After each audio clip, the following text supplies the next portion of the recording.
સુરત શહેરના સચિન પોલીસ સ્ટેશનમાં નોંધાયેલ ગોવંશના પશુના હત્યાના ગુનામાં છેલ્લા 1.5 વર્ષથી નાસ્તા ફરતા આરોપીને એસઓજી પોલીસે ઝડપી પાડ્યો. સુરત પોલીસ કમિશનર અનુપમસિંહ ગેહલોતના આદેશ મુજબ સમગ્ર સુરત શહેર અને જિલ્લામાં પોલીસ સ્ટેશનમાં નોંધાયેલ ગુનાઓમાં નાસ્તા ફરતા આરોપીઓને પકડી પાડવા અંગે સૂચના આપેલ હતી.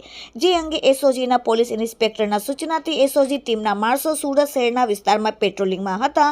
તે દરમિયાન ખાનગી બાતમીના આધારે કરી સચિન જીઆઈડીસી નાકા પાસેથી સચિન ગામ 3 રસ્તા પાસેથી આરોપી ઇબ્રાહિમ ઉર્ફે કાલુ બંગાલી સાગર શેખ રહેવાસી નરગીસનગર ભિંડી બજાર ઊન પાટિયા ભેસ્તાર અને મૂળ વતન પક્ષી બંગારવાળાને પોલીસે પકડી પાડેલ છે.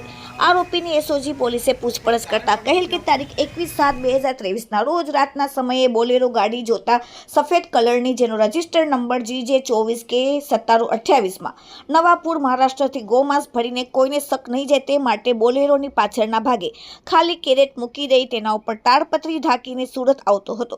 ગાડી પોતે ચલાવતો હતો અને સિકંદર ઉર્ફે શકીલ શેખ રહેવાસી ગાંધીનગર ઝુંપડપટ્ટી ટોરેન્ટો પાવર પાસે ઉંમરવાડા સલાબતપુરા સુરત શહેરનાને નાનો ડ્રાઈવર સીટની બાજુની સીટ ઉપર બેસેલો હતો.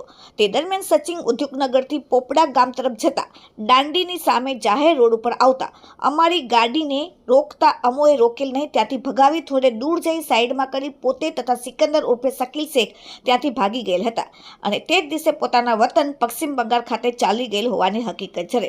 આજે પોલીસે તેને પકડીને કાયદેસરની કાર્યવાહી કરીને તેને સચિન પોલીસને સોંપેલ છે. Bureau report, daily India TV, Surat.